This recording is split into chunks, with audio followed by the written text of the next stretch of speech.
$1 milliard, ils le bradent pour 50 000 $. C'est ça le mal de l'Afrique. Avec ça, on va aller où? Pendant ce temps, nos enfants prennent des pirogues pour aller mourir dans les océans. Un franc-parler pour celui-là même qui s'est aussi créé.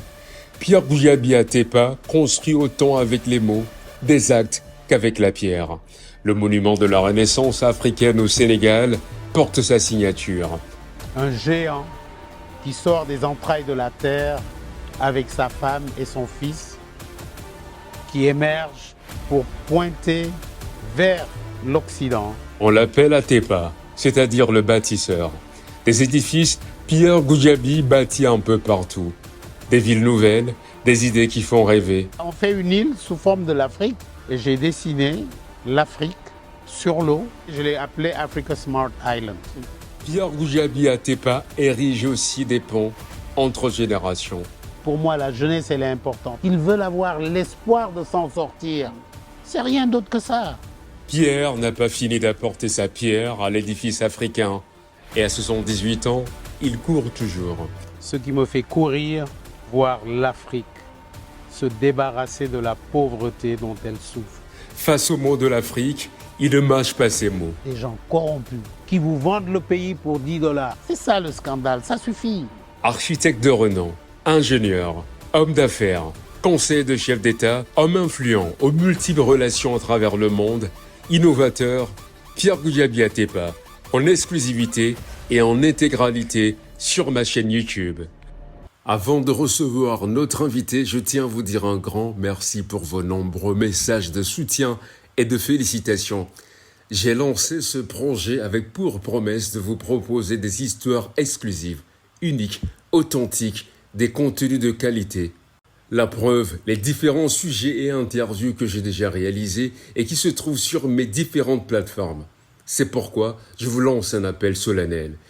J'ai besoin de vous pour vous abonner massivement à ma chaîne YouTube et faire grandir ce projet. Partagez nos contenus avec autant de personnes que vous pouvez. Monsieur Pierre Goudiaby Atepa, bonjour. Bonjour.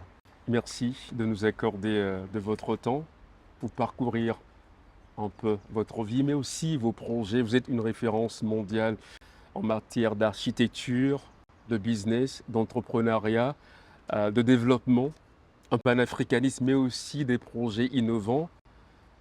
Plus de 50 ans de carrière infatigable. Qu'est-ce qui fait courir Monsieur Atepa, l'infatigable, à un âge où certains pensent à la retraite? Bien, d'abord, merci du privilège que vous me faites en venant chez moi pour que je puisse éventuellement vous parler de ma modeste personne, mais surtout, je l'espère, vous parler du développement de l'Afrique. Parce qu'en fait, ce qui me fait courir, c'est le vœu de voir l'Afrique se débarrasser de la pauvreté dont elle souffre. Parce que normalement, l'Afrique d'aujourd'hui devait être celle des grands chefs que nous avons connus, qui avaient traversé le désert avec des tonnes d'or pour aller à la Mecque. Vous faites référence à Mansa Moussa. Voilà. Donc normalement, c'est de cette Afrique-là qu'il devait s'agir. Et ayant eu un peu plus de chance que mes autres frères africains de faire des études supérieures, parce que croyez-moi, vous et moi, c'est une grande chance que nous avons. Je pense que, ayant eu cette chance-là, nous devions quintupler, peut-être même multiplier par 100, ce que nous pouvons faire, ce que nous devons faire pour aider l'Afrique à s'en sortir. Donc, pour répondre à votre question, ce qui me fait courir, oui, on me dit que bon, je suis architecte, mais je dis que je préfère être l'architecte du développement. Bon, tout récemment, compte tenu, n'est-ce pas, de ce qui s'est passé au Sénégal, on m'a baptisé l'architecte de la paix, ce qui n'est pas plus mal. Mais enfin, je m'évertue effectivement à voir comment faire pour sortir nos pays de la pauvreté. Pour moi, c'est le plus important. Maintenant, bon, il nous arrive de faire ce qu'on pourrait appeler de belles choses, de bonnes choses, peut-être, oui, mais ce n'est pas ça l'essentiel. Ouais. Déjà, comment est-ce qu'un jeune homme qui avait envie ou qui voulait être acteur devient architecte? Ah, vous avez appris ça aussi. C'est extraordinaire, devient C'est architecte. vrai. Bon, d'abord acteur parce que très tôt, à 7 ou 8 ans, 7 ans, j'avais commencé sur ce qu'on appelait à l'époque une scénette. Déjà, à l'école, je faisais du théâtre. Ensuite, c'est allé un peu plus haut. J'ai fait du théâtre à l'année du bac. Et j'avais effectivement voulu être metteur en scène. Mais ça n'a pas marché parce que mes parents n'ont pas voulu que j'aille à Hollywood. Déjà à l'époque, imaginez-vous, Hollywood il y a 60 ans, bon, ils ont pensé que je serais dans la débauche. Et donc... Vous rêviez de Hollywood déjà à l'époque? Ah oui, déjà, oui, déjà. Et puisque j'ai eu la chance, quand j'étais jeune, d'abord de servir la messe avec un curé qui était architecte et qui m'avait mis à côté de lui pour choisir les clochers notamment qu'il faisait dans ses plans d'architecture. Plus tard, au lycée Blaise Diagne, j'ai créé un journal qui s'appelait BD Flash et il y avait une rubrique que j'avais créée où on parlait de métiers d'avenir. Et j'ai dû faire un article sur l'architecture et ça m'a emballé. Tout est parti de là. Après le bac, j'ai eu la chance d'avoir des bourses, dont une aux États-Unis que j'ai choisie. Et j'ai eu la chance d'aller au Rensselaer Polytechnic Institute. C'était en 1968. La meilleure école d'ingénierie. En tout cas, c'est la toute première qui a été fondée en 1824 et qui rivalise avec MIT et les autres. Alors, ce que certaines personnes ne savent pas, c'est que on a toujours dit de vous, vous êtes tellement brillant que vous avez eu 3 bourses. La France, le Canada. Pourquoi le choix s'est porté sur les États-Unis? Et ça permettra de comprendre plus tard certaines de vos visions.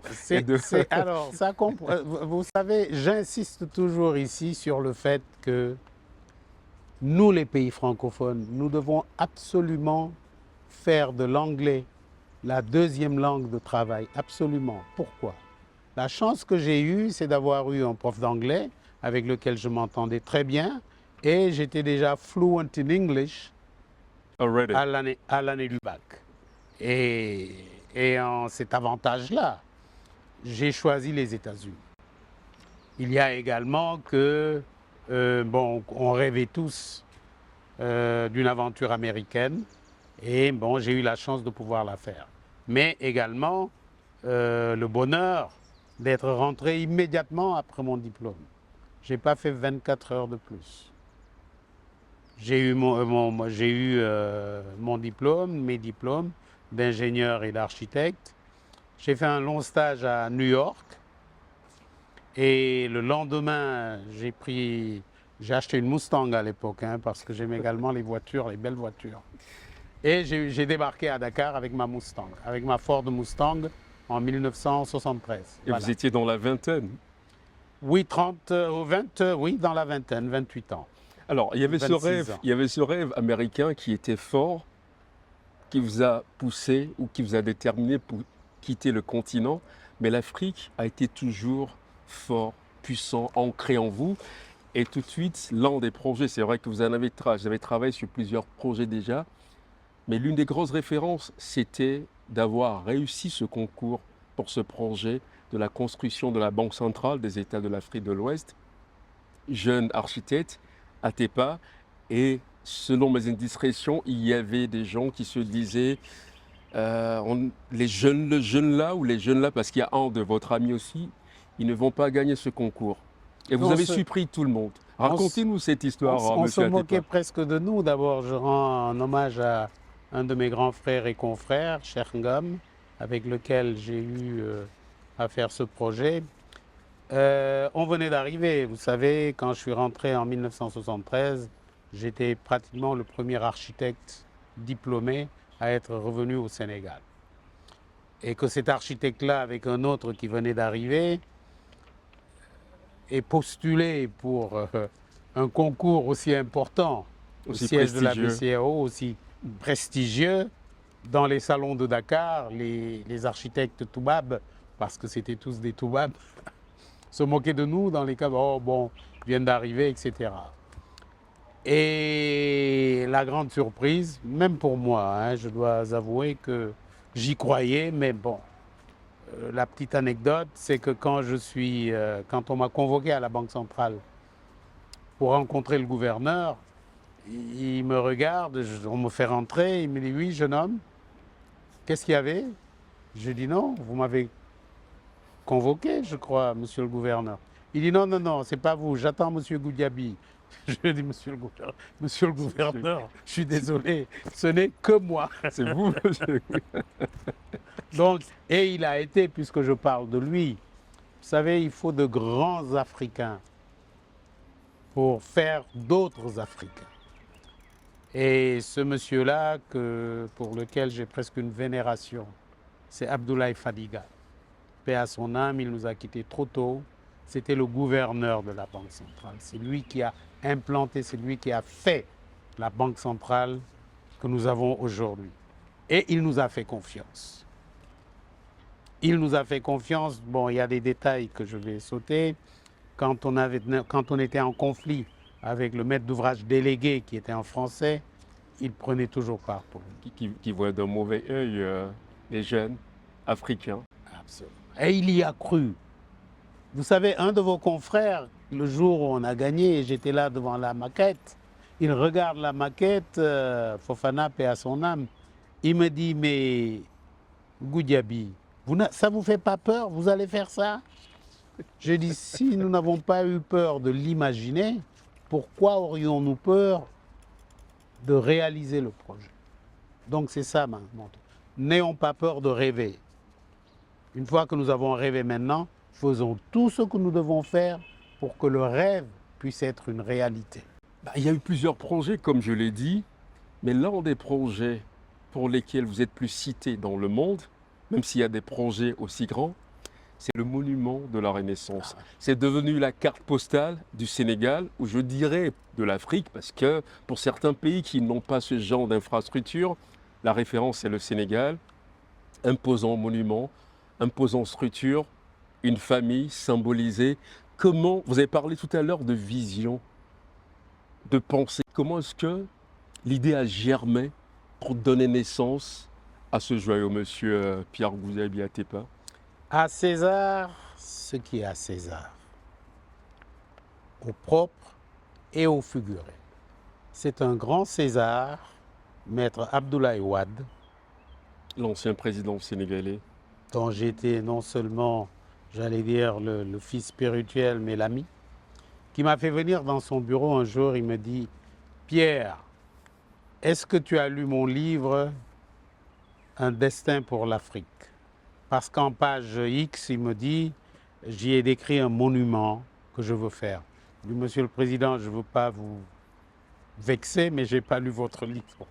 Il m'a dit, bon, je vais te le donner, tu vas lire de telle page à telle page, tu vas voir que j'y ai décrit un géant qui sort des entrailles de la terre avec sa femme et son fils, qui émerge pour pointer vers l'Occident le développement dont je rêve pour mon continent.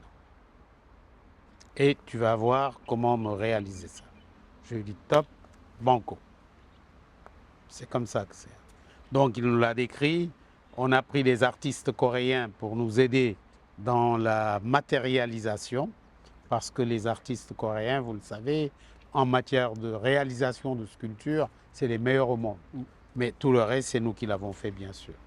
Alors, ce qui s'est passé à l'époque, je me rappelle que l'inauguration officielle s'est faite en 2010, mais ce qui s'est passé à l'époque, vous avez essuyé des critiques, que ce soit le président Wade lui-même, mais vous-même, et vous vous rappelez, les gens disaient, comment pour un pays, bon, je n'aime pas le thème pays pauvre, les pays appauvris, je dirais, prend des milliards pour construire une infrastructure dans un pays où plusieurs personnes vivent avec moins de $1.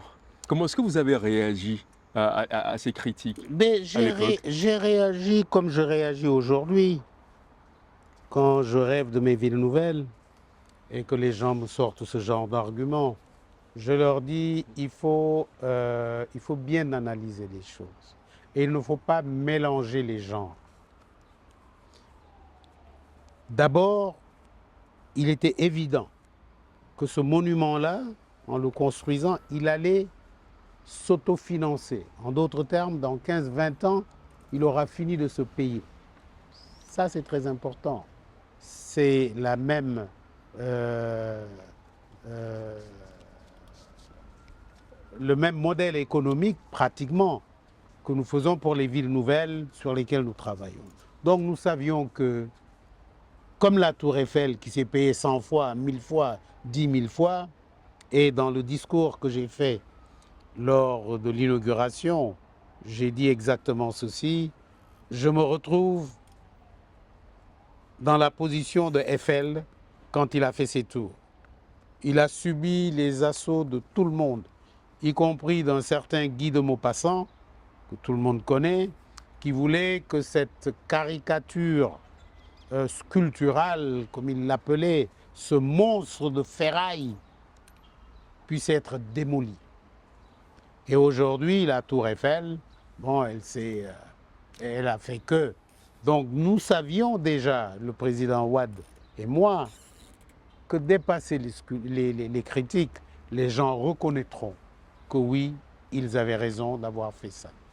Et donc aujourd'hui, il y a des gens qui viennent uniquement pour voir le monument.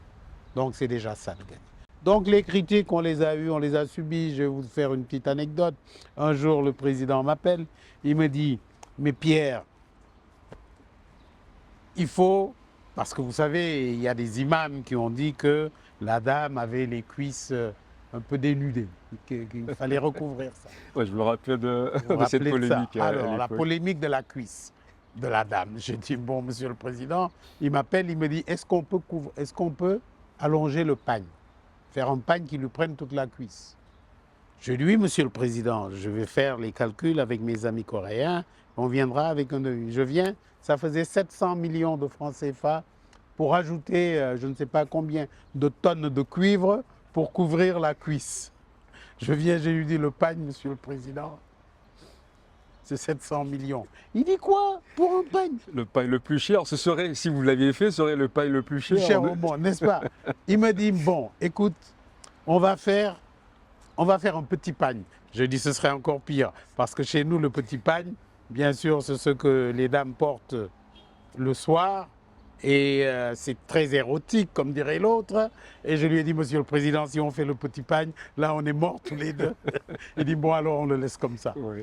En tout cas, il y a eu beaucoup de polémiques, mais heureusement, après, les gens ont compris que pour bâtir une nation, il faut avoir une vision. Et là, la vision, ce n'est pas la mienne, c'est celle du président Wade.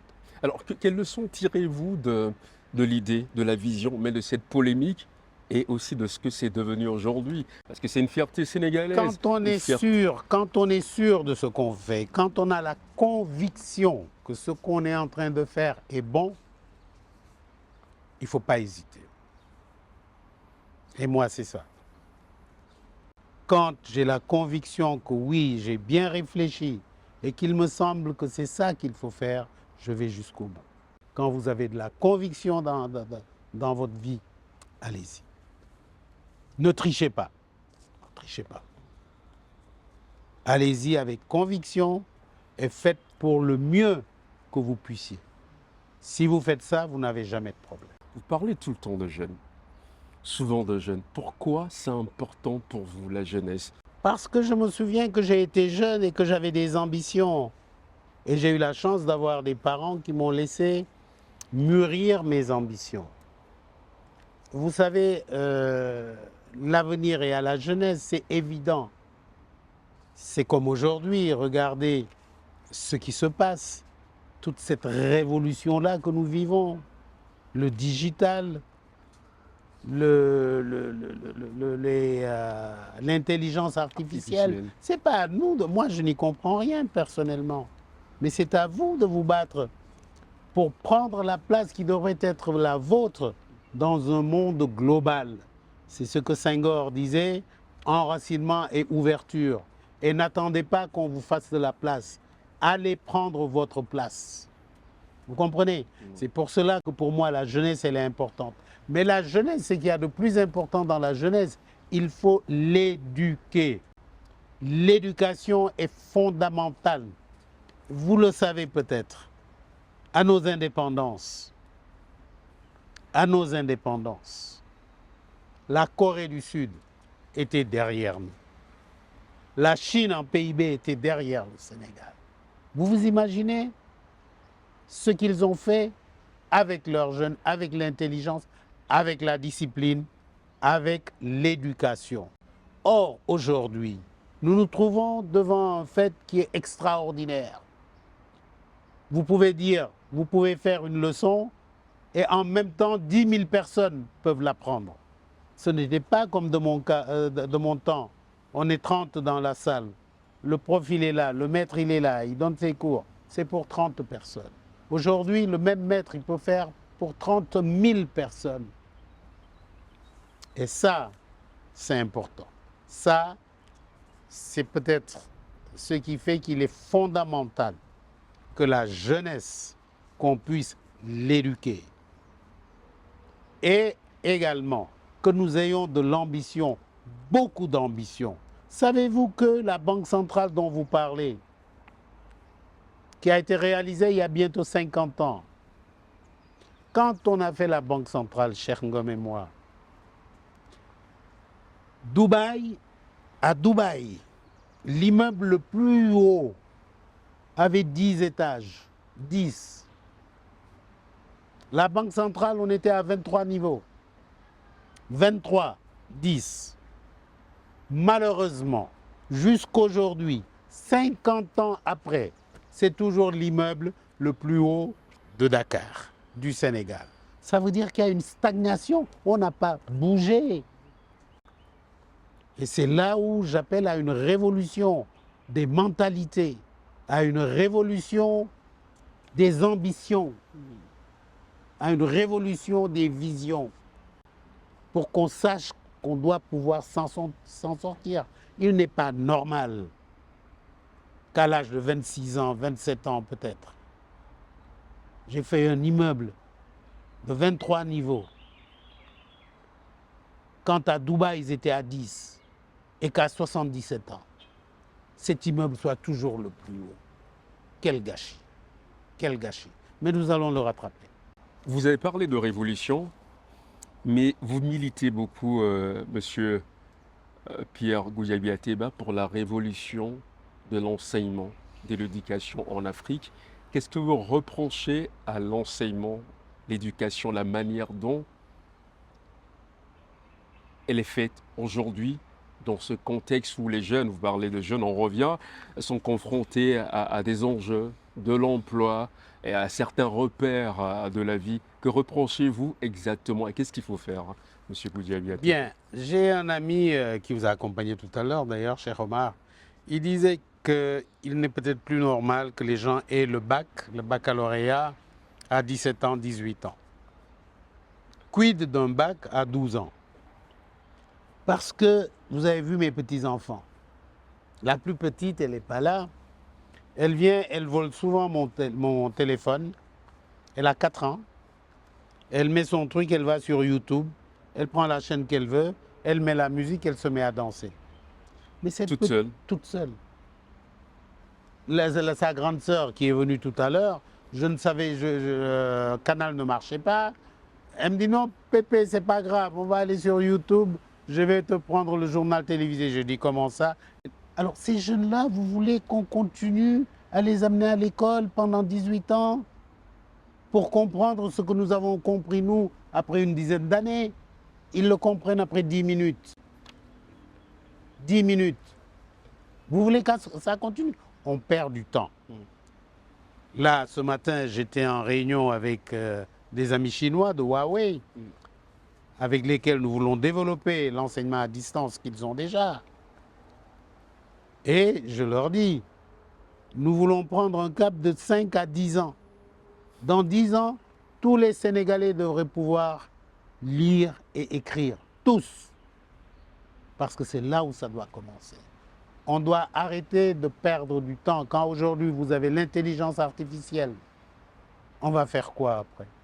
Vous allez continuer, malgré l'intelligence artificielle, à donner des cours pendant 8 ans à des gens qui, en 8 jours, peuvent apprendre à manipuler les choses? On va être en retard, on va être dépassé. Et c'est là où il faut que nous réfléchissions, que nous prenions les nouvelles technologies, que nous les approprions pour développer l'intelligence, pour développer la connaissance. C'est ça le défi. C'est fondamental. C'est fondamental. Et là, les télévisions, vous avez un rôle à jouer. Parce que, je vais d'ailleurs dire à nos jeunes gens, qu'il faudrait imposer, d'abord aux télévisions nationales, au moins 10%, 10% au moins de programmes éducatifs. Les autres, on pourrait peut-être aller à 5%. Encore que, si on veut une vraie révolution, il faut faire 20% pour le national et 10% pour les autres. Pourquoi? Combien de temps perdons-nous devant la télévision à voir des programmes qui ne servent strictement à rien? À l'heure de la connaissance, combien de temps passons-nous devant la télévision à voir des programmes qui ne servent à rien? Que devons-nous faire pour avoir des programmes éducatifs de qualité? D'autant plus qu'aujourd'hui, on peut aller puiser les programmes sur le net et faire des émissions qui servent à quelque chose. Moi, quand j'ai vu Sonko et Diomaye sortir de prison, que j'ai vu cette horde de tous ces milliers de jeunes gens autour d'eux, parce qu'ils veulent avoir l'espoir de s'en sortir. C'est rien d'autre que ça. Ils veulent avoir l'espoir de s'en sortir. Bien, qu'est-ce que nous, qui avons eu la chance d'étudier, qui comprenons un peu mieux le monde, qu'est-ce que nous devons faire pour les servir, pour que demain, effectivement, ils soient instruits? Parce que la base de tout ça, Attal, encore une fois, c'est la connaissance, c'est le savoir. Si vous ne détenez pas la connaissance, vous ne détenez pas le savoir, vous n'avez rien. Et là maintenant, le savoir, même nous, même les plus vieux, vous, il faut le mettre à la disposition du développement de l'Afrique. Et c'est là où mon projet le plus important, ce n'est pas les villes nouvelles que je vais faire. Le projet le plus important que nous ayons aujourd'hui, c'est ce que j'ai appelé les nouvelles routes de l'acier et de l'aluminium, à l'image des nouvelles routes de la soie. Pourquoi? Est-ce que vous savez? D'abord, vous savez que pour faire de l'aluminium, il faut de la bauxite. La matière première pour faire l'aluminium, c'est une roche, c'est de la bauxite. La bauxite est extraite pour la moitié du monde à Kamsar, le port de Kamsar. Ça vient de l'intérieur de la Guinée, on l'amène jusqu'au port de Kamsar. Du port de Kamsar, la bauxite part parfois jusqu'en Chine, mais le plus souvent, il passe par le canal de Suez ou il passe par derrière le cap de Bonne-Espérance. Il va jusqu'à Dubaï, pour ne pas aller en Chine, pour être transformé. C'est 15 000 kilomètres. Une fois qu'ils l'ont transformé en aluminium, l'aluminium qu'on a pris là pour faire ces chaises-là ou pour faire ce qu'on fait avec l'aluminium, il refait 15 000 kilomètres. C'est 30 000 kilomètres. En polluant les mers, en utilisant de l'essence, etc. Et même le temps. Le temps, etc. Là, nous avons trouvé du gaz au Sénégal. Donc, la nouvelle route, c'est quoi? Au lieu d'aller à Dubaï, la nouvelle route, c'est Dakar. 600 kilomètres. Maintenant que nous avons découvert du gaz et du pétrole, Dont on va parler aussi. alors, maintenant, nous savons que à 600 km de là, on peut transformer cette bauxite-là Et puisqu'on va vers la ZLECA, comme vous le savez, le marché commun africain, on va le transformer ici et on va le vendre ici, en Afrique. Le fer. Les bateaux sont chargés au port de Pepel, en Sierra Leone, où j'ai le bonheur de travailler avec le président Madabio Madabio. pour lui faire une ville nouvelle et son pont. Le minerai de fer fait 18 000 km pour aller jusqu'en Chine, être transformé et nous revenir en fer à béton pour faire nos constructions. Et ça coûte plus cher, forcément. Mais bien sûr, bien sûr. Alors nous, les nouvelles routes, c'est quoi? Eh bien, c'est prendre la bauxite à côté à 600 km, prendre le fer à 800 km, le transformer ici. On est en Afrique, on le distribue en Afrique. Ça, c'est extrêmement important. Ça va créer de la richesse, ça va donner du travail aux jeunes, etc., etc., etc. C'est ces visions-là que nous projetons, qui vont nous faire sortir de la pauvreté. Le schéma que vous venez de décrire, Monsieur Pierre Goudiaby Atepa, peut être dupliqué partout, cette interconnexion entre les besoins, les ressources sur le continent. Mais j'étais avant-hier invité de mon ami Sassou Nguesso, qui est un vieil ami de plus de 40. Je lui ai rappelé que ça faisait 45 ans maintenant qu'on était des amis. Et je lui ai expliqué, et il est preneur aussi, pour qu'au Congo, avec les richesses minières qu'ils ont, avec le gaz dont ils peuvent disposer à Pointe-Noire, qu'on puisse répéter le même schéma. C'est ce que j'ai appelé l'alliance ou les alliances africaines du fer et de l'aluminium. Transformer nos matières premières, encore transformer, beaucoup transformer, toujours transformer, c'est ça qui va nous sortir de la pauvreté. Et si je comprends bien, au-delà du fer et de l'aluminium, il y a d'autres matières premières. Y compris dans l'agriculture, y compris dans d'autres matériaux. Est-ce que vous savez, là d'ailleurs on va reprendre le gisement parce que les gens qui sont partis l'avaient bradé, je ne critique personne, on avait une mine de lithium. Et j'avais dit... Au Sénégal.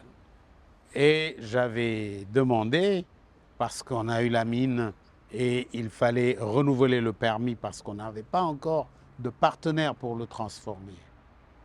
Je me suis mis à genoux devant le ministre pour lui dire renouvelle-nous ça parce qu'aujourd'hui, nous avons des partenaires pour que nous puissions fabriquer des batteries sur place et demain faire nos voitures électriques sur place. Parce que la voiture électrique, plus de 55% de la voiture, voire 65%, c'est la batterie. Oui. On a du lithium. Pourquoi vendre le lithium? Dans le cadre d'un partenariat que nous sommes en train d'organiser avec des amis européens, l'Europe s'est engagée, le G7, s'est engagé à mettre 600 milliards de dollars pour participer au développement des pays pauvres. Bon, ils l'ont dit très clairement, ils veulent contrecarrer l'influence de la Chine. Nous, on s'en fout, ce n'est pas notre combat.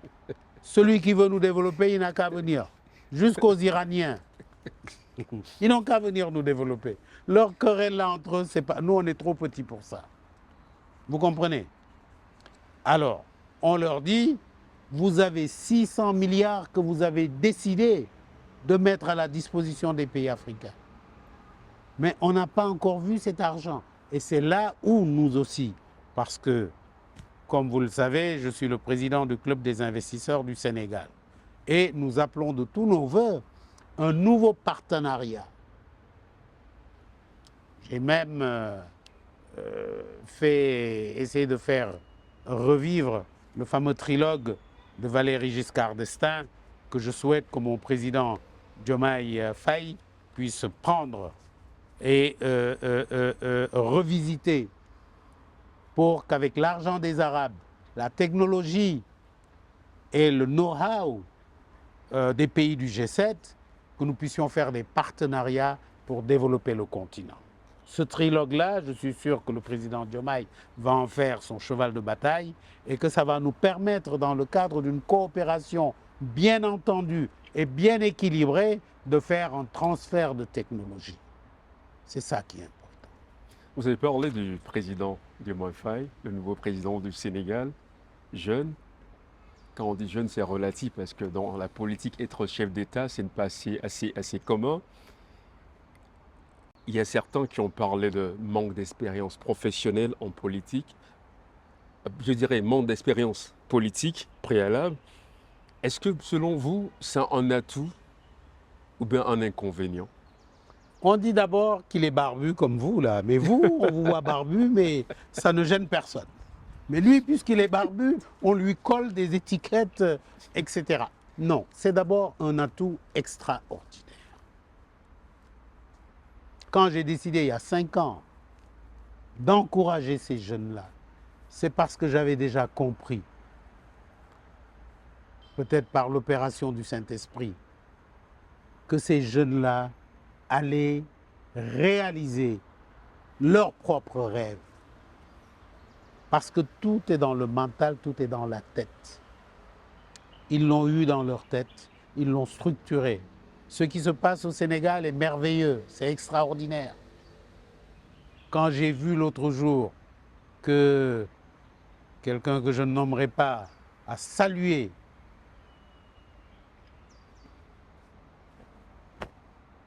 le président qui 2 semaines avant était en tôle, je ne veux pas dire sous ses ordres, mais presque. J'ai dit non, on a un grand pays. Et pour répondre à votre question, non seulement nous savons qu'il y a de l'espoir, mais j'ai la conviction que le président Diomaye va réussir son projet. Bon, ceux qui pensent à Meldeveb, etc., que ça va être du Poutine à l'ONU, il n'y aura pas ça. Ma prédiction, c'est qu'il va être un bon président pendant 5 ans.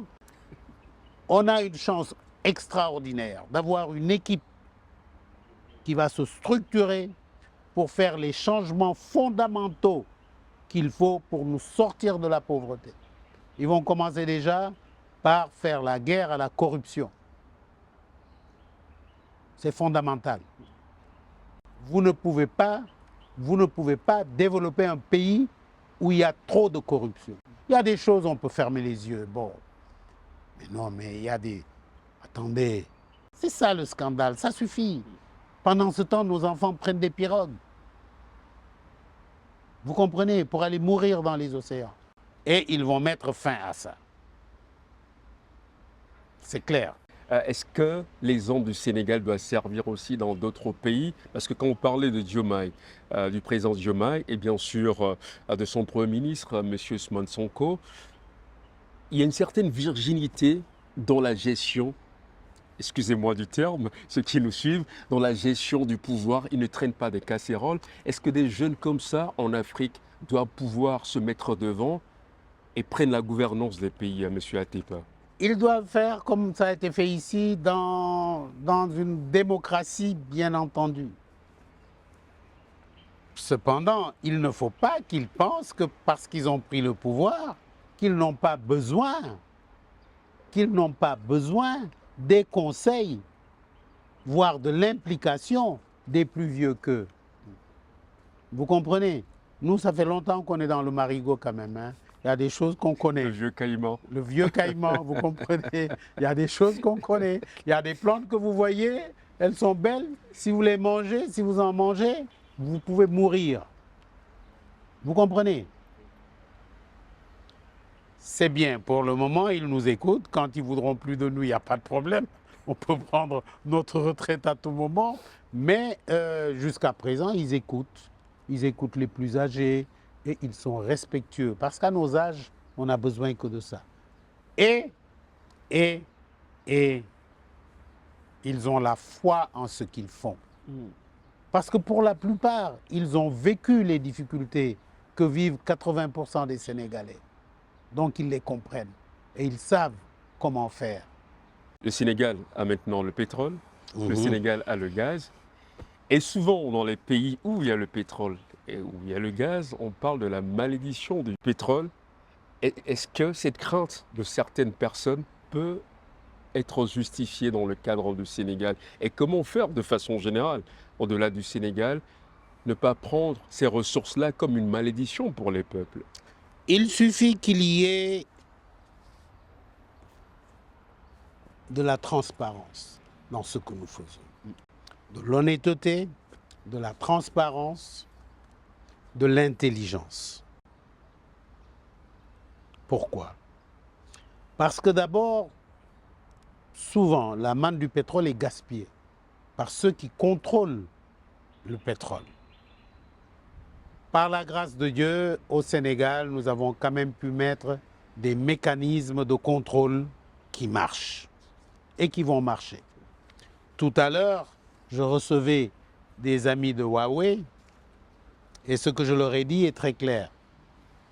Il faut aider ce gouvernement-là à mettre en place immédiatement, en passant bien sûr par les ministres concernés, les aider à mettre un service de contrôle. Est-ce que vous savez qu'aujourd'hui, le président de la République peut prendre son portable, qu'on lui mette un device, comment vous appelez ça, une application. Il touche sur l'application, avant de dormir, il sait combien de barils de pétrole ont été pompés à 600 km d'ici. Il peut le savoir. Il peut également savoir aujourd'hui combien de tonnes d'or nos amis suisses ont extrait de nos mines de la Falémé. Ils peuvent connaître tout ça. Une fois que vous l'avez, le reste c'est la transparence. Une fois qu'il y aura la transparence, ou une fois qu'il y a la transparence, corruption presque zéro, on sait où est l'argent, on a bâti un programme gouvernemental pour l'utilisation de l'argent, on y va. Et encore une fois, en utilisant le numérique, les nouvelles technologies, vous ne pouvez pas... Aujourd'hui, j'étais abasourdi. Je le dis depuis des années. Utiliser les nouvelles technologies pour maîtriser notre développement.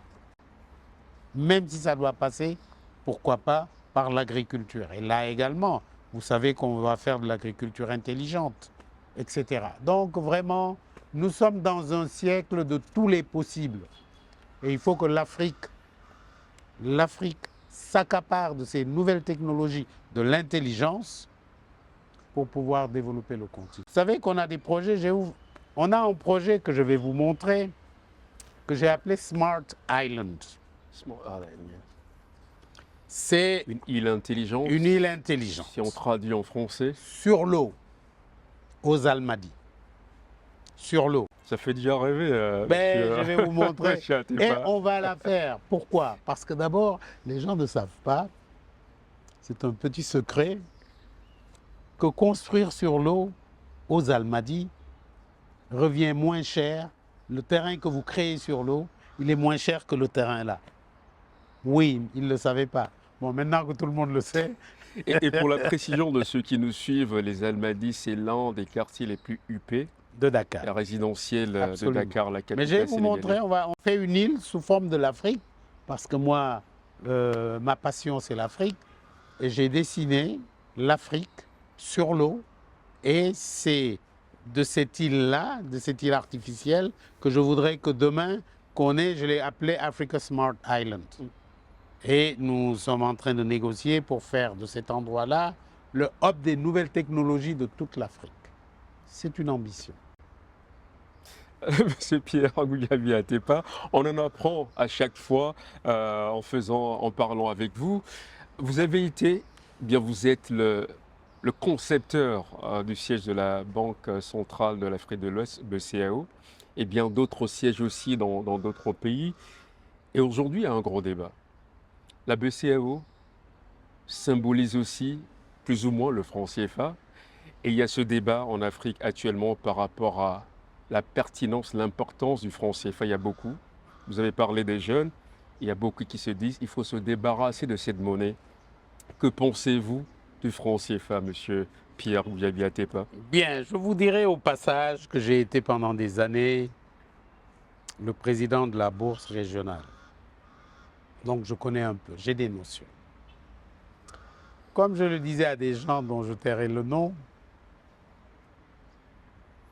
il y a des débats qui ne peuvent pas être publics. Parce qu'il y a trop de gens qui n'en connaissent pas assez pour pouvoir intervenir. Et malheureusement, il y a beaucoup de gens qui disent, excusez-moi du terme, n'importe quoi. C'est vrai que le CFA doit s'émanciper, doit sortir, disons, de la prison dans laquelle cette monnaie-là était. On parle d'une prison française, de la France. Et croyez-moi, les chaînes qui attachaient le CFA sont en train de rompre l'une après l'autre. Je vous invite à suivre un débat que le gouverneur, l'ancien gouverneur de la BCEAO et le nouveau d'ailleurs, ont eu à ce sujet. Il y a beaucoup de choses qui n'étaient pas normales. La colonisation n'était pas normale, qui ont été rectifiées et qui sont en train d'être rectifiées. Il faudrait peut-être accélérer ces rectifications. Mais il ne faut non plus pas faire l'erreur de se précipiter dans des structurations monétaires qui ne pourront pas fonctionner avec le monde global. Le monde, vous ne pouvez pas vivre en autarcie, vous ne pouvez pas faire ce que vous voulez. Il y a des règles qui sont là. L'idée d'avoir une monnaie unique africaine, oui, après-demain, mais déjà demain, une monnaie unique de la CEDEAO, peut-être avant une monnaie unique d'un cercle plus restreint, pourquoi pas? Pourquoi pas? Et des gens y réfléchissent. Il y a même des formules qui sont trouvées. D'autant plus qu'aujourd'hui, on devrait également, parce que c'est en cours de réflexion, penser à la crypto-monnaie. Quid de la crypto-monnaie qui demain, peut-être, je n'en sais rien, qui peut-être demain va être la solution pour tout le monde. Je n'en sais rien. Je sais simplement qu'il faut faire très attention quand on parle de monnaie, quand on parle de devise. Les exemples sont là. Je ne veux pas nommer de pays, mais vous avez des pays qui ont une inflation de 100%. Aujourd'hui, grâce aux francs CFA quand même, nous avons une inflation contrôlée. Nous sommes à 3 à 4%. C'est extraordinaire pour un pays africain. Tous les autres qui ont leur propre monnaie, allez voir ce qui s'y passe. Attention, attention, quand on touche à la monnaie, c'est quelque chose d'extrêmement sérieux. Il faut faire doucement. Bien sûr, il faut avoir l'ambition de notre indépendance économique. Ça passe par là aussi. Mais il n'y a pas que ça. Il y a d'abord qu'il faut que nous travaillions sérieusement. On ne travaille pas assez en Afrique. On a trop de fêtes, on a trop de réjouissances. L'argent qu'on a, c'est pour s'amuser. Prenons l'exemple des Asiatiques. Il faut d'abord travailler. Encore travailler, beaucoup travailler, toujours travailler, comme nous disait le père Wade. Donc, travaillons. Les histoires de monnaie, c'est vrai, il faut couper le cordon ombilical. Et les Français sont les premiers à le reconnaître. Ils sont les premiers à le reconnaître. Profitons-en, maintenant qu'ils en sont conscients, qu'est-ce que nous pouvons faire en nous asseyant comme je suis devant vous et qu'on parle sérieusement de développement, pas uniquement de monnaie. L'un ne peut pas aller sans l'autre. Parlons de développement global. Et encore une fois, c'est là où le partenariat que nous appelons de tous nos voeux doit faire de sorte que, avec l'apport de l'Occident, comme le jeune homme qui pointe l'Occident, avec l'apport de l'Occident, nous pouvons restructurer notre développement en partenariat avec les autres. Je sais que cette affaire a fait débat et beaucoup de gens ont dit, bon, est-ce qu'on va continuer à investir au Sénégal? Je vous rassure, si ça devait se passer, ça se passera de la meilleure manière possible, mais pas dans la précipitation. Vous avez parlé tout à l'heure de l'Occident, mais aussi, vous savez qu'il y a aussi d'autres penseurs, d'autres intellectuels, d'autres acteurs du développement en Afrique qui pensent que l'Afrique a tout pour se développer, les talents, la technologie. Mais il y a aussi des le sol, le sous-sol, dans tous les domaines, on a tout. Pourquoi forcément tendre une main vers l'Occident, monsieur Parce qu'il ne Atepa? faut pas toujours essayer de réinventer la roue. Vous voulez me dire qu'il y a des compétences ici aujourd'hui pour développer l'intelligence artificielle sans que nous n'ayons recours à Google, sans que nous n'ayons recours aux 5, je ne sais pas comment vous les appelez? C'est pas possible. Et vivre Au en Big autarcie. Five, oui. Les Big Five, ce n'est pas possible. Donc, il faut avoir les pieds sur terre. Moi, papa, j'ai les pieds sur terre. Il y a des choses qu'on ne peut pas faire tout seul. Nous avons besoin de la technologie que nous ne maîtrisons pas. Il faut le dire, je n'ai pas honte de le dire. Nous ne maîtrisons pas toutes les technologies. Nous n'avons pas tous les savoir-faire. Senghor disait que l'avenir du monde est dans le métissage. Il ne parlait pas uniquement du métissage physique, encore que il y a tellement cru qu'il a eu une femme française. Mais il parlait surtout de métissage, tout azimut. Comment faire, comment faire, comment faire ensemble. Nous avons participé à l'émancipation de l'Europe, nous les Africains. Mais pourquoi on va leur laisser tout ça et venir nous recroqueviller entre nous? Ce n'est pas logique. Donc oui, il faut s'ouvrir. L'avenir est dans l'ouverture.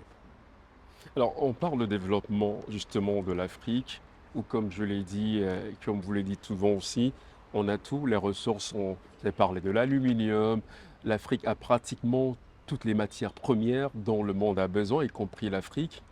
Et quand à côté d'une certaine insolence, d'une certaine classe dans certains pays, j'ai la misère.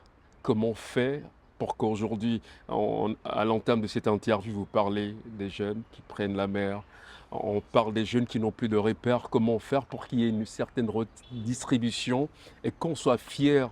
Je puis dire, quand je dis je suis fier d'être sénégalais, congolais, gabonais, béninois, togolais, ainsi de suite. Qu'est-ce qu'il faut faire? Comment gérer nos ressources équitablement, monsieur Atepa? En faisant ce que je vous ai dit, c'est un exemple quand je vous parle des nouvelles routes de l'acier et de l'aluminium. Il y a d'autres nouvelles routes qu'il faut tracer. Est-ce que vous croyez que c'est normal que la RDC, qui produit, je ne sais pas, peut-être 60-70% ou 50% du cuivre mondial, qu'il n'y a pas une seule structure en RDC qui transforme le cuivre en fil électrique? Pas une seule. Le lithium dont je parlais tout à l'heure, vous croyez qu'on va continuer à mettre des cargaisons de lithium pour aller fabriquer des batteries ailleurs qu'ici? Et je vous ai donné un exemple très précis. Je vous ai dit que j'ai bataillé avec quelqu'un et j'espère que les nouvelles autorités vont regarder ces dossiers-là pour leur dire, écoutez, nous, le lithium que nous avons ici, nous voulons le transformer. Nous voulons, avec la technologie de nos amis, fabriquer des batteries électriques qu'on va leur vendre. C'est ça qui va créer l'emploi. C'est ça qui va nous sortir de la pauvreté. Donc, encore une fois, il faut qu'on transforme nos ressources minières. Mais n'ayons pas peur du partenariat avec l'Occident. Ils ont la technique, ils ont la technologie, ils ont le savoir-faire. Parce qu'entre nous, il y a un petit TikTok, je ne sais pas comment vous l'appelez, qui circule. On voit le petit Chinois qui prend un bout de métal, qui prend un marteau pour essayer de le transformer. Ils avaient 2 ans tous les deux. Hein. Et l'Africain, il y avait de la musique, il faisait de la musique pour danser. Pendant qu'il danse, l'autre, il travaille. Donc c'est ça le secret. Changer la mentalité, le mindset. Mais au-delà de ça, la redistribution, parce que c'est bien, il faut travailler, c'est bien qu'il faut avoir des ressources, Ça des revenus s'appelle, pour les... votre question, Ouais. la réponse s'appelle la bonne gouvernance. Et c'est ce qui me plaît dans le programme des jeunes gens, comme je les appelle. La bonne gouvernance. Une redistribution équitable, que chacun trouve sa place. Et sa bonne, belle place. Et c'est possible. Et c'est pour cela que nous avons beaucoup d'espoir en ces jeunes. Il faut simplement de la justice sociale, de la transparence dans ce que nous faisons, de l'honnêteté. Il ne faut pas essayer de tricher. Moi, je n'ai jamais essayé de tricher. Parce que quand vous essayez de tricher, à la fin, vous êtes toujours pris. Vous comprenez? J'étais là, un gouvernement m'a combattu, clairement, ouvertement. J'ai résisté, parce que j'ai rien à me reprocher, même propre. L'un de vos projets qui, pour moi, est essentiel, nous allons parler donc du satellite. Pourquoi? Il y a certains qui peuvent se poser la question, peut-être au même titre que pour le monument et d'autres projets que vous avez menés pour l'Afrique. Pourquoi penser avoir un satellite africain, monsieur? Il y en avait déjà. Alors, je vais rectifier. Kadhafi, paix à son âme, on peut tout lui reprocher, mais il avait une vision pour l'Afrique. Il avait déjà lancé un satellite il y a une vingtaine d'années. Et c'est à la suite de ça. Le satellite, comme j'ai dit, toutes les solutions viendront du ciel, au propre et au figuré. Dieu le Père est là-haut. C'est de là-haut qu'il faut retransmettre le savoir en bas. Les satellites, pourquoi? Ben, ça se passe maintenant. Vous ne pouvez rien faire sans satellite. Je le disais il y a 20 ans. J'ai créé un bureau en Chine pendant 6 ans. Mais un bureau à Pékin de 300 mètres carrés. Parce que je rêvais de lancer mon satellite africain, comme Kadhafi. Je suis allé même plus loin. Je suis allé négocier avec Rascom, qui est la société qui gère le fameux satellite, où il y a 43 pays africains.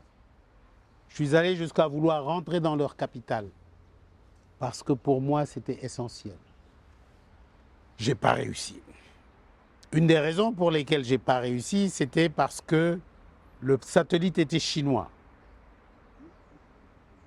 Et des gens, je ne les nommerai pas, du côté de l'Europe là-bas, n'ont pas voulu que les Chinois aient la maîtrise d'un satellite africain. Maintenant, ils ne peuvent plus rien parce qu'on va le faire. Où en êtes-vous du projet et pourquoi, pour ceux qui nous suivent, c'est important pour l'Afrique d'avoir un satellite? Par la grâce de Dieu, j'ai rencontré un petit génie africain.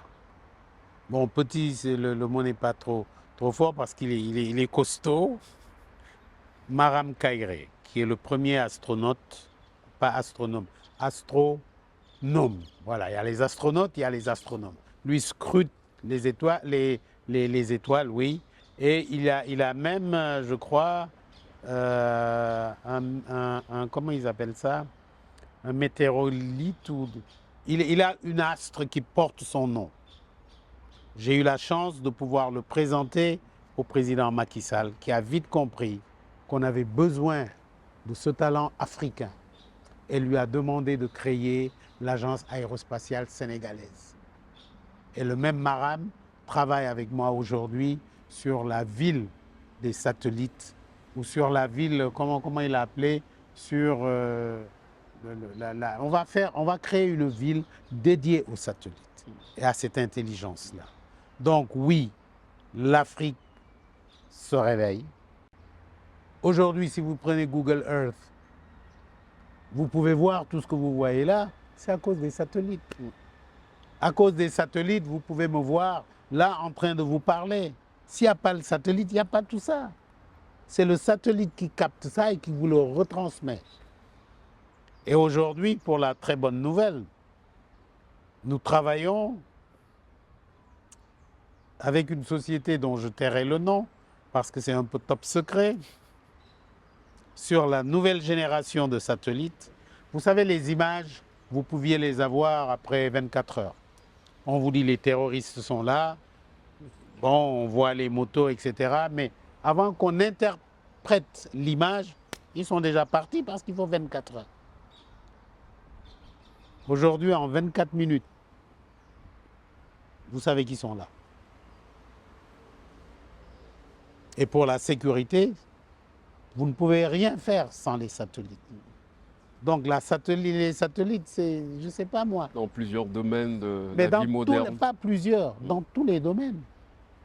Vous ne pouvez pas faire sans. Quand vous parlez de travail, de discipline, d'abnégation, c'est vers un objectif, un idéal. Quand on parle de succès, à quoi ça renvoie pour Monsieur Pierre Goudiaby Atepa? Le succès, c'est peut-être accompagner les gens à accomplir leurs rêves et trouver des solutions réalistes. Je vais vous donner un dernier exemple. Depuis quelques années, nous travaillons, vous avez parlé de Kitoko. C'est bien Kitoko. Le projet pour l'extension de la ville nouvelle de Kinshasa.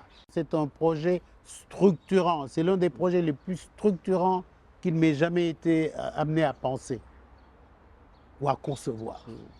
De quoi s'agit-il?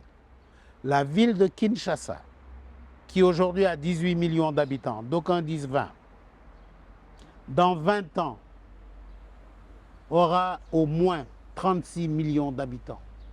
C'est Pékin. C'est effrayant. Vous vous imaginez Kinshasa, 18 millions, 36 millions, 38 millions, peut-être 40 millions. Dans 20 ans, ils vont faire quoi? C'est là où j'ai dit au président Tshisekedi, je vais vous aider à concevoir et à créer une ville nouvelle qui ne va rien coûter à l'État. Il dit, ah, tu es devenu sorcier. Je dis non, je vais vous expliquer. Le bâtisseur sorcier. Je vais vous expliquer. Je lui ai dit ceci, et retenez bien, si nous prenons 30 000 hectares de terre, c'est 2 fois Paris, à 50 km de Kinshasa, c'est à Lansele. Le coût du foncier, à l'époque, il était à 10 $. Depuis, il est passé à 20. Je vous expliquerai pourquoi. Je dis, Monsieur le Président, si vous prenez 30 000 hectares, on va le couper en 3. 1000 hectares, on va prendre comment on appelle ça encore, les paysans qui sont là, dans des champs, des petits trucs, on va les installer dans 1000 hectares le long de la rivière Nsélé. On prend 10 000 hectares. On leur fait de la culture intensive pour leur expliquer que les 2/3 de terre qu'ils vont laisser, c'est pas grave, ils produiront 3 fois plus ou 5 fois plus que ce qu'ils produisaient. On va mettre de l'argent là-dedans. Les 20 000 hectares qui restent, nous prenons la moitié pour faire les routes, les espaces verts, les jardins. Le tiers restant, 10 000 hectares, écoutez bien ce que je vous dis. Vous les mettez dans ce qu'on appelle une SPV, un Special Purpose Vehicle. Vous le mettez dans un véhicule, dans une société, que vous appelez la Société de réalisation de la ville nouvelle de Kitoko. Vous mettez 10 000 hectares. J'ai dit, Monsieur le Président, le jour où vous avez décidé que c'est là que je vais installer la nouvelle capitale administrative, pas économique, pas politique, pour ne pas fâcher les gens de Kinshasa. C'est là où je vais installer la nouvelle capitale administrative. Vous mettez tous les fonctionnaires là. Les 10 000 hectares représentent 30 milliards de dollars. À 300 $ le mètre carré. Les calculs aujourd'hui nous disent que c'est plus de 40 milliards de dollars. Si vous mettez les 40 milliards de dollars dans une SPV, dans une société, cette société-là qui a cette valeur boursière-là, elle peut vous dégager 10 milliards de dollars tout de suite pour faire toutes les infrastructures et faire des logements pour tous les fonctionnaires. Mais il faut maîtriser ça. Pourquoi on ne réussit pas? Parce que vous avez toujours de gros malins qui pensent qu'ils vont utiliser ces terres-là pour faire autre chose, notamment de la spéculation foncière mal contrôlée, je ne sais pas moi, une mauvaise gestion de ça. C'est une question de vision sur le long terme. Non seulement de vision, mais d'honnêteté. D'honnêteté. Et on veut toujours faire des deals. J'espère qu'il aura le courage de taper sur la table parce que ça faisait partie de sa vision. Et qu'on peut avoir une ville nouvelle sans bourse déliée. Et je le dis, je le répète, je l'ai signé. Deloitte, pour ne pas les nommer, a certifié cette vision-là sur le plan économique. Il dit oui, ce que Goudiaby dit est vrai. Deloitte, je signe. Et vous connaissez la signature de Deloitte. Malgré ça, jusqu'à présent, bon, on va commencer une ville nouvelle à côté. Eux, au moins, ils ont compris. On va faire la ville nouvelle de Lungi, la nouvelle capitale en Sierra Leone. Oui. On va également faire le pont le plus long, un des plus longs d'Afrique, 8 km. Tout ça avec de la structuration.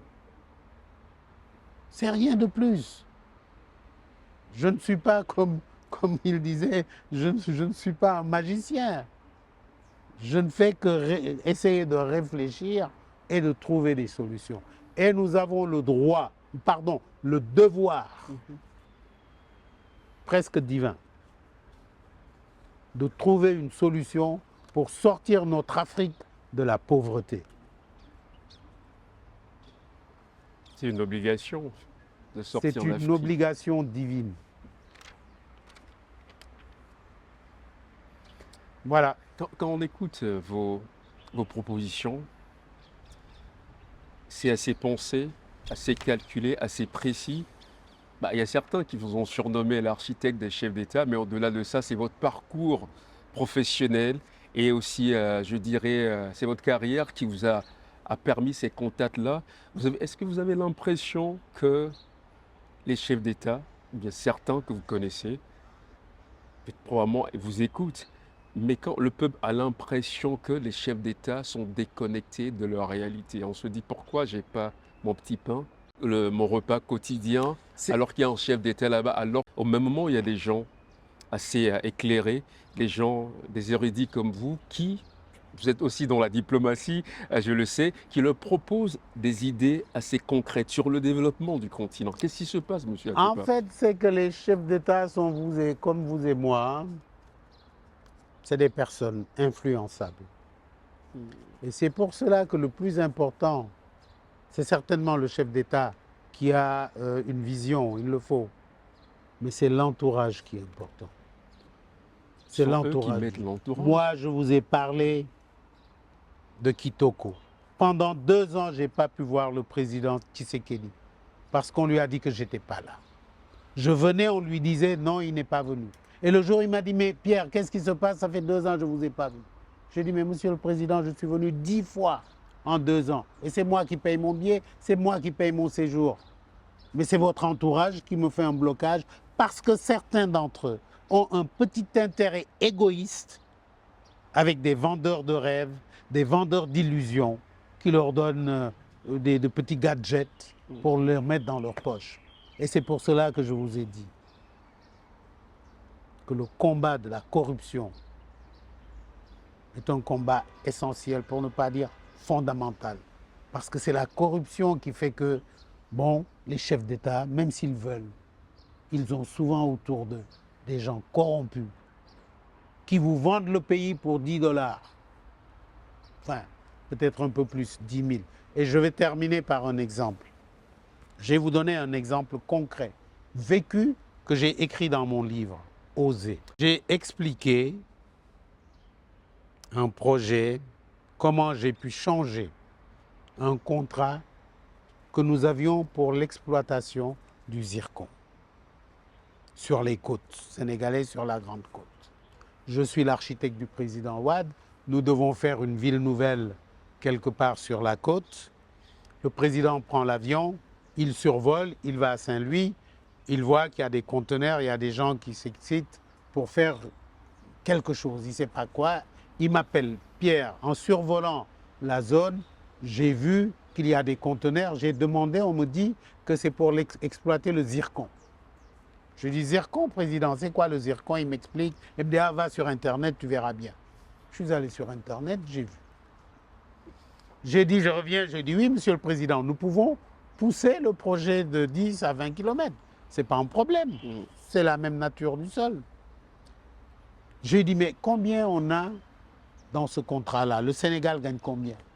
Il interroge le ministre qui lui dit, oui, on a signé un contrat pour 50 ans d'exploitation pour 80 millions de dollars. Je dis, ah, monsieur le président, il y a un problème. Ça a été bradé. Mais c'est plus que du bradage. Il me dit, ah, écoute, bon, la question, est-ce qu'on peut pousser ou pas? Je dis, on peut pousser, mais permettez-moi d'aller renégocier le contrat. Il dit, tu es mon conseiller spécial, vas-y. J'ai dit, je prends mon avion, moi, je paye, je vais jusque là-bas. Je discute avec eux, je vois que c'est des gens qui étaient très sérieux et qui respectaient l'environnement. Quand ils ont fini, vraiment, le jardin, il est magnifique. Je lui fais un premier rapport. Je lui dis, vraiment, c'est des gens sérieux. Il me dit, bon, continue. Je dis, mais moi, je vais leur demander plus. Tu fais comme tu veux. On a fini la mission, on est là, on doit se dire au revoir et les conclusions. Je dis, j'ai deux nouvelles pour vous. J'ai une très bonne nouvelle pour vous. J'ai eu le président, vous allez continuer votre exploitation de zircon. Ah oui, oui, oui. Je dis, mais il y a une mauvaise nouvelle. Au lieu de 80 millions, je veux 1 milliard de dollars. Est-ce que c'est clair? 1 milliard de dollars. Ils me disent, ah non, vous aussi vous exagérez, vous savez bien que ce n'est pas possible. Je dis, si ce n'est pas possible, puisque nous sommes un pays sérieux, je sais que vous avez déjà dû dépenser au moins 10 millions de dollars pour ramener vos conteneurs. Nous, Sénégal, puisque nous respectons nos signatures, nous vous donnerons 20 millions de dollars, vous partez. Ils me disent, non, monsieur Goudiaby, si vous aviez dit 200 millions, encore, on peut. Je dis 1 milliard de dollars, ce n'est pas 200 millions. Ils disent, bon, on vous donne 400 millions et après on se voit pour discuter pour vous ce qu'on peut faire pour vous. C'est là la corruption. Je dis non, vous ne pouvez pas me payer, il n'y a que Dieu qui peut me payer. Je vous ai dit 1 milliard de dollars, je ne veux pas un centime là-dessus, que ce soit clair. Faites vos calculs, je vais voir mes enfants aux États-Unis il y a 15 ans. Hein. 15 ans, oui. Je vais voir mes enfants, les mails venaient de sortir, voilà mon mail. Je ne savais même pas comment sortir un mail. Vous m'envoyez des mails quand vous arrivez à 1 milliard. J'arrive à Washington, ils étaient à 650 millions. J'ai demandé à mes filles, je ne savais pas manipuler l'ordinateur. J'ai dit, envoyez, dites-lui que 600, c'est pas... Il va jusqu'à 850, je prends le téléphone. Je dis, Jeff, il va se reconnaître, il s'appelle Jeff. Je dis, Jeff, you're almost there. But I still need $150 million plus. 3 jours après, il m'envoie un email. 1 milliard 157 millions pour me faire fermer la bouche. 1 milliard 157 millions. C'est pour cela que je vous parle de corruption. J'aurais pu prendre 100 millions de dollars. 100 millions de dollars, c'est 50 milliards de francs CFA. C'est énorme. Mais mon pays a eu 600 milliards. Vous comprenez? C'est un exemple que vous pouvez donner. Vous avez des gens qui vous bradent des richesses, je vous regarde dans les yeux, de 1 milliard de dollars pour 50 000 dollars. 1 milliard de dollars, ils le bradent pour 50 000 dollars. C'est ça le mal de l'Afrique. C'est ça le mal de l'Afrique. Avec ça, on va aller où? Avec toutes les richesses dont vous entendez parler, toutes les richesses que nous avons. Nous ne faisons pas 3% du commerce international. Parce que les matières premières qu'on envoie, on les achète à 200 dollars la tonne, 50 dollars la tonne. Ça revient à 1000 milliards la tonne. Transformé. Et c'est ça. Et encore une fois, c'est pour cela que ces jeunes gens-là, je les suis depuis 5 ans. Ils sont venus avec un balai. Ils vont balayer tout ça. Ils vont nettoyer. Il faut d'abord nettoyer. Mais sans chasse aux sorcières. Nettoyer tranquillement, sereinement.